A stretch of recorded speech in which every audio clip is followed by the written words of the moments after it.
Hey, it's Tori, and welcome back to my channel.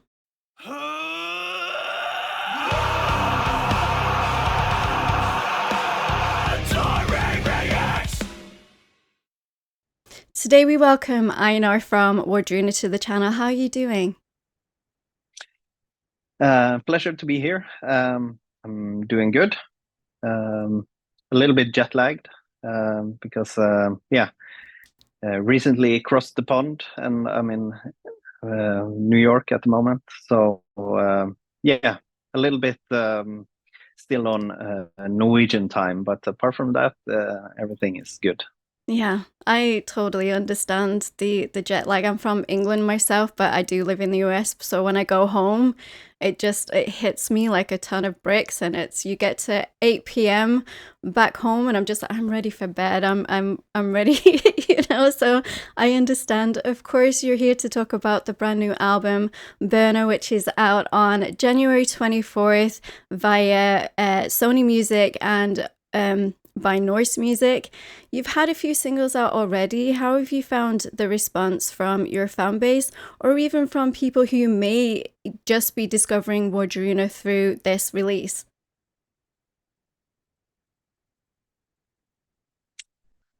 Um, well, from what I've seen, the reactions have been uh, yeah, quite overwhelming. Um, I have to admit I don't read too much comments and that and there are uh, probably people that yeah that there are always a lot of people who also thinks um, the newest thing is always the worst thing you've ever done. So I don't know, but I feel the response so far to the two newest releases have been quite amazing.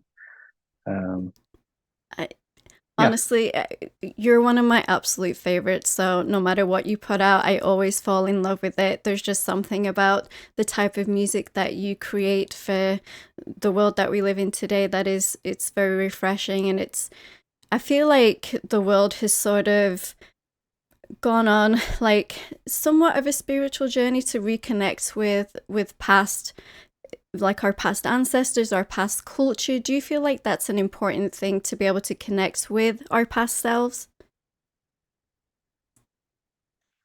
Uh, a rootless tree will of course fall. Mm-hmm. Um, so the past is important for several reasons, but of course the present is most important. But knowing who you are and where you come from, and knowing, um, yeah, being able to connect to those things in a healthy way creates security, and secure people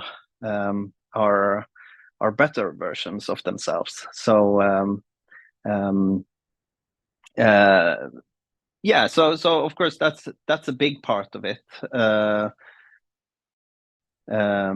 But yeah, but my main focus is actually I predominantly about here and now and the future. Taking something old and creating something new with it. There are many things from the past that definitely belong in the past. Mm-hmm. At the same time, there are so many things that still resonate and still carry the same relevance as it did thousands of years ago. Um, and those things are very often the parts of our culture and tradition that um, that is born out of nature. And of course, that's the premise of all cultural development. Nature is what shapes culture. Mm-hmm. And that is why so many of these things resonate with us still. And of course, in um, modern society, where we have sort of removed ourselves gradually um, more and more away uh, from nature, there is a growing need to connect as well, and I think I guess our music is kind of a vessel for connecting um, to to nature, which is the central part of what our music is about, basically, nature and our relation to it. Yeah. I am 100% with you on that, and I'm also one of those people that tends to live in the now, because you never know what's going to happen. You never know what's going to come. Life can be taken out from under you in the blink of an eye. And yes, you know, it's great to plan for the future, and of course better ourselves as a society for future generations, but also you've just got to live your life to the fullest of what you have right now in the moment. And like you say, connecting with nature, it's so important. I at least try and spend at least 30 minutes, depending on the weather, just sitting outside and soaking it all in, because I lived in the countryside as I grew up in England, and now I'm more so just outside of a city, and my heart doesn't belong in a city. It belongs in nature, in the forest, in that sort of area. And when I listen to your music, it really pulls me into that. And it's like I said, it's like that breath of fresh air that I feel like a lot of us are missing in today's society. Yeah, well, I'm happy to hear it resonates in that kind of way. Yeah. Yeah, it's my impression that yeah, for many of us, or many people live in urban environments, and many people don't really have access uh, to wild nature anymore, and yeah, I think for many people, music like our music and similar music like this becomes a vessel of Mm-hmm. connection to music for many people. So, of course, you're here to talk about the new album, Birna. I was wondering if you could go into your own words what the album is about and what it represents for you personally. Well, Birna means she bear, and is the album contains um, a, a six-part um, uh, yeah, track focus on the bear, and uh, yeah, the for me, this is an album I have known for quite a few years now that I wanted to make. Of course, finding the right voice and words for it took quite a lot of time and thinking and studying, and both on the history of uh, the somewhat entangled relation between man and bear throughout history on a global perspective, but also about the bear itself. And the more I read, the more I thought, the more I understood that just yeah, that this album would needed predominantly to have a very a very contemporary focus. Doing uh, the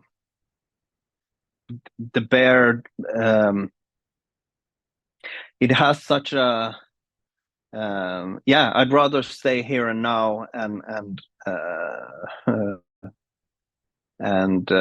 yeah, basically discuss or ponder about what it is that created all of these uh, strange and fascinating traditions with this animal.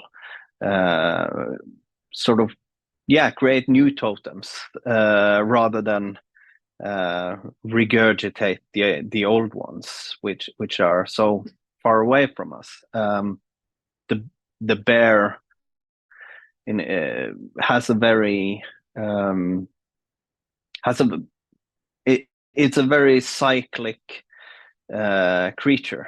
one that has had a very strong position. We see it in the number of myths, how it is viewed as a teacher that taught us in ancient times what plants we could eat and not eat. It has been viewed as the sort of the king or queen of the forest, the shepherd of the forest or nature. It has been seen as a celestial being. Still is we still have remains of that with the star signs from Greek tradition, but that's only a small part of the bigger picture globally. And this cyclic nature, it's such a powerful. I guess the reason why I chose Birna and not, or the she bear instead of just the bear, is that I felt the female perspective, the connection with the Mother Earth idea, which is so present in the cyclic nature of a bear's life, felt so much more powerful and so much a stronger image, basically. The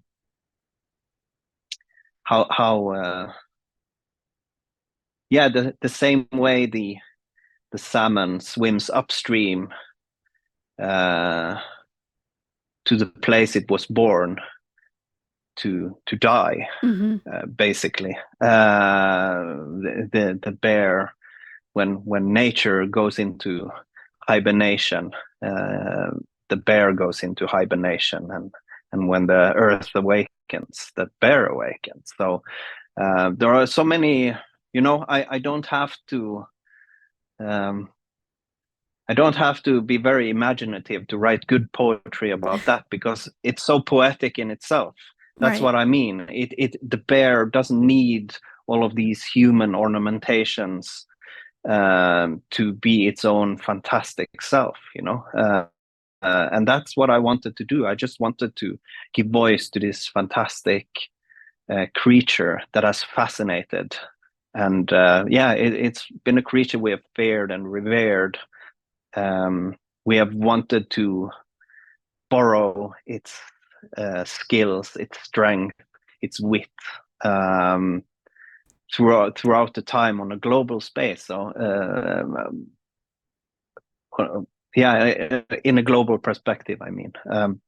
So just giving voice to this is what I wanted to do on the album. Yeah, I'm really excited to hear the full thing from beginning to end, just to pick up on that. And you talked about giving it the voice, but also within your songs, your voices, all of the melodies within the voices tend to become somewhat instrumental, rather than, you have some songs where the lyrics are very prevalent, whereas I feel like with Wardruna, the voices themselves are, I mean, it's an instrument, there's no denying that, but they then become they're so interwoven within everything else that is going on. Is this something that you deliberately do, or is this something that's just sort of organically happened while you've written in that songwriting stage? No, it's a very conscious decision. I want it to be instrumental. I want, even for I want to create that distance. So even in the poetry, I write it in a way that it's very open-ended. I choose words and language that creates that little distance, even for a native Norwegian speaker, or because it gives more room for you, basically, for the listener, to create your own your own version of what it is. So yeah, and that's something you can say I'm quite inspired by Old Norse poetry and their way of using images upon images, and also I would say runic poetry and riddle poetry. Rather than serving truths on a silver platter or feeding people with messages or things that are carved in stone. I'd rather just throw out questions. Yeah. And it's so much more thought-provoking. And also I think that making it in this way, making the voices more instrumental, makes it more timeless, universal, and easier to connect with, no matter where you're from. And Mm-hmm. I think, the thing, even though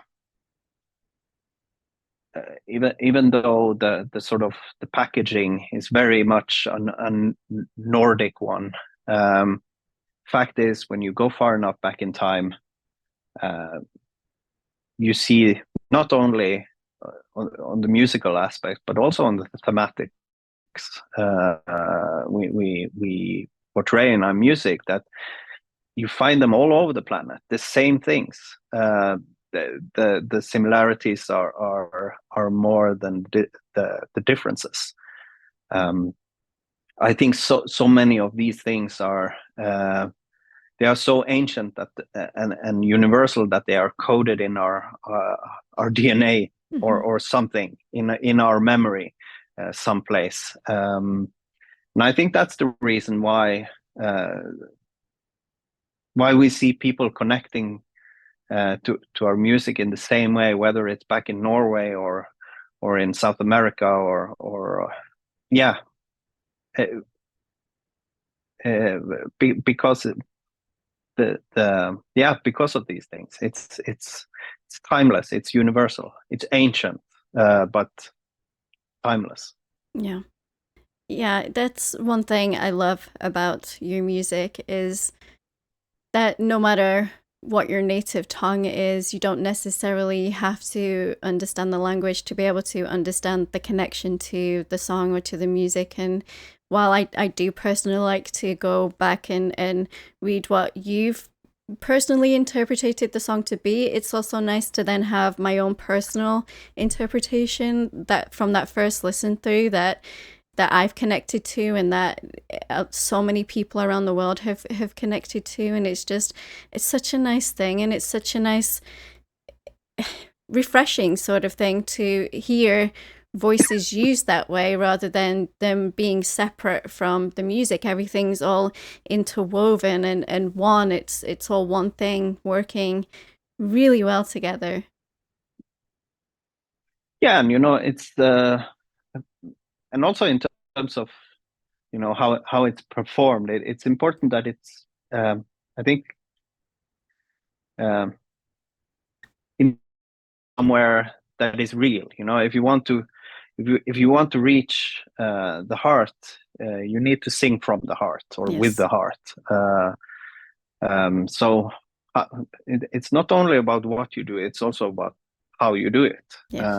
And that's something we focus a lot on, whether it's performing in front of a microphone in the studio, or if it's in front of in front of an audience in a concert. It's about becoming one with the thoughts, with the intention, with the words, with the sounds. So yeah, there's a lot of focus on that. Yeah, you hear that for sure. You hear every little ounce of emotion that you've put into this passion of yours. It comes through, and it's very strong. And that's because I am a very emotional person myself. So I need that emotion from the song to connect to it. And if it doesn't, if even with the instruments, like you can pick up a guitar and play a guitar, and that's completely fine. But it's something completely different when somebody picks up an instrument, and that instrument then becomes part of their body, part of their soul, and then they put that emotion in. And I need that connection to music, and that's why I love music. It's such a universal thing, but it's also so very subjective as well, with different tastes and different genres. And we're so incredibly lucky that there's so many different things out there. What does your creative process look like when it comes to composing these songs, or even with it's like writing the lyrics? Oh, that can be yeah, so many different things, but I guess since the very beginning, the creative concept of WARDRUNA has been to well, the idea is that it is the theme that defines what sounds I use, the tempo, what kind of rhythms, what kind of instruments, where I play, when I record, what time of day, what Mm-hmm. state I'm in when I record. So uh, in a way, I'm the instrument and the theme is the composer. So that's sort of the starting point. Sometimes it can be uh, sometimes it can be a melody that sparks the beginning of a song, that something I hear. I create a lot when I'm out walking. That's sort of always been my main muse. Then I hear it, I see it, or but sometimes the instrument can spark yeah, spark the beginning of a song. Sometimes it's the theme itself that has such a strong I don't know, image to it, that I just hear the sound of it, and then it's about, in all of the cases, it's about going into studio and start chasing it down and try to manifest it into how I envision it. I am what somewhat, yeah, you can call me illiterate in terms of music. I don't read music or write music notation. Um, I can learn it, but I forget it the day after. It goes in there and out there, which is, I think, I see it as a blessing. Sometimes it's a bit impractical, depending on who Mm-hmm. I'm working with. But yeah, in any case, that's how I work. So for me, it's a very much almost like a visual thing, and something I hear it or see it. Yeah, then it's about just painting the image. Yeah, which is, it's extremely fascinating to me, finding out, because I do get to chat with quite a few musicians, and just hearing that process of how it's so different for everybody, and how everybody's minds work so differently with that. And Yeah, hearing that for you, it's something that you physically see in your mind, or it's just something that you, like a melody or something that just comes through. And hearing that you're more so illiterate with like writing down the composition of the song, is it's just so fascinating. Because I personally have something called Avantasia. I don't know if you've heard of it. It means you don't have a mind's eye, so I don't see images in my brain. Like it's dark in okay. there. And Mm, so that's why music is such a big thing for me, because it covers yeah, that darkness, and I understand. that's what Wardruna does for me. It's just, it's so, it's like that light in the dark, if you will. And it's just Mm, really fascinating to be able to sit here and to talk to you, and to hear how your mind works, and it just, how many different people work so differently from one another. We're all human beings, but we all have such wildly different brains and creative processes. And I wanted to touch on the Himmendotter video just for a moment.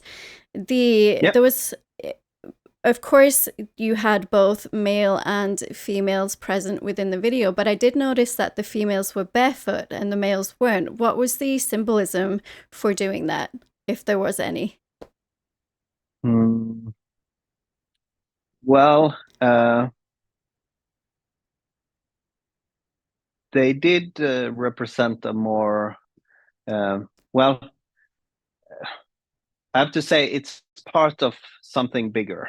Mm-hmm. It's part of something that isn't revealed yet. Yeah, no, but it is connected to other videos, but also connected to the role the female singers has Mm-hmm. in the song. They are the bear, Yeah. and I am not. So I am me in the video, but they are the bear. So of course they should be more wild, be more in tuned with. Yeah, it just made more sense for them to be barefoot, Yeah. walking in. Yeah, in the mountain moss, um, which I heard people think is AI made. uh, No, like the world has this beauty, and like we were talking about earlier, so many people are living in these urban places and then they see the beauty of the world, and now AI is such a big thing. They're like, oh, that's fake, that's AI. And it's like, no, yeah, go things out, can't that's be the this world. beautiful. Yeah, Yeah. yeah. Yeah, I It's think yeah, it yeah. must be people who have never been in the mountain before. Yeah. Yeah. No, that video is extremely beautiful within it was the Norwegian Tundra, and it was I've had a longing for years to go and visit Norway myself. There's just something about it that speaks to my heart and my soul personally, and I hope I get to go and experience the beauty of it Mm. myself. And Yeah, like you it was Himindottir was filmed in Rondane National Park in Norway, and actually the specific place that we were filming is well, what Rondane National Park is one of the few places in Norway where we still have the wild reindeers hmm path, and the, that plain there that we were walking on, that's one of the wild reindeer trails, and you see the moss that we are walking on. That's the reindeer food, basically. right. That's their favorite food. So yeah, nobody. It's so beautiful up there. It's so healing hmm to be in these places, and really recommend people to visit Rondane if they have opportunity to do it. I hope so. I hope I get to go at least once in my lifetime. It's definitely a bucket list place for me to go to. It's just I don't know too much about Norway. It's just there's just something that my spirit and my soul connects with the country and the beauty of it, and just the culture as well within itself. And speaking on that, and of course on the music, what do you hope your listeners take away from listening to anything Wardruna? Mhm. I, I don't know. I try not to sort of, once the music is out there, it's not mine anymore, you know. Mm-hmm. When I make music, I make music for me, but the music I want to hear, that's my focus. But once it's out there, it lives its own life. um, I don't like preaching, but I guess if there is a message in Wardruna's music, it's a very core shamanistic one, or animistic one. Play, more an attitude, really. This idea that nature is something sacred. It's very simple, but a very potent and powerful attitude. This is something we should teach our children. It's so simple. It doesn't have to be a spiritual thing at all. It's so plain and simple, but the ripples of just really taking in that thought that nature is sacred. Nature is something we are a part of, not the rulers of. So I guess, but yeah, I think the music speaks for itself, and I think people will take from it what they need, I guess, and what they want. For some people, it's a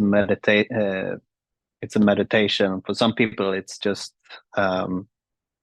it can be so many different things depending on where you're at and what your needs are. And the music is adaptable in that way. A lot of people use it when they work because it does something to your mind. At the same time, it doesn't steal your focus. And for some people, it's the direct opposite, that it demands your full focus. So it's so different how people use it and enjoy it.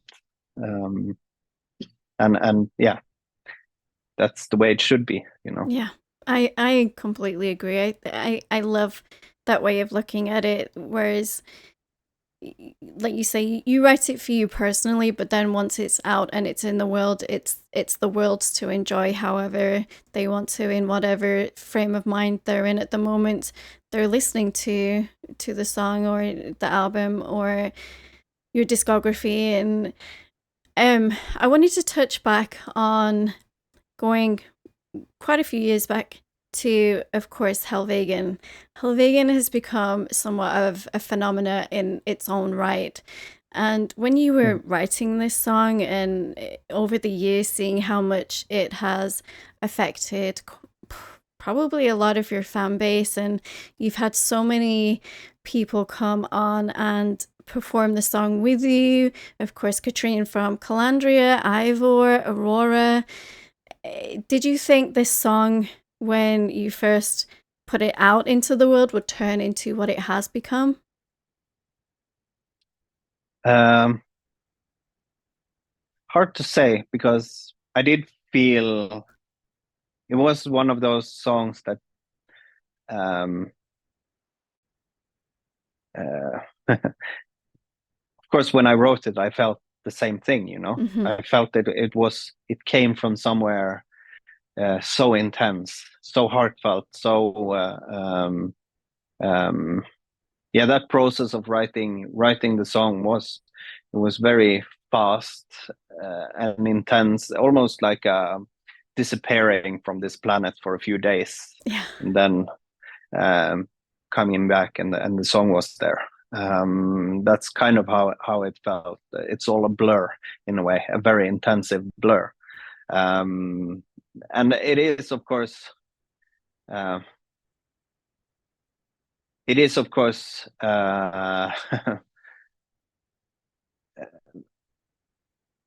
a very special feeling to be part of that song, because now it lives its own life, and it has sort of, the intention behind it has manifested beyond what I, of course, imagined. People are actually using it for what it was intended. It exists in so many different languages, and people are using it for many different things, both in regards to of course death and funerals, grief, but also birth and weddings, and it's become part of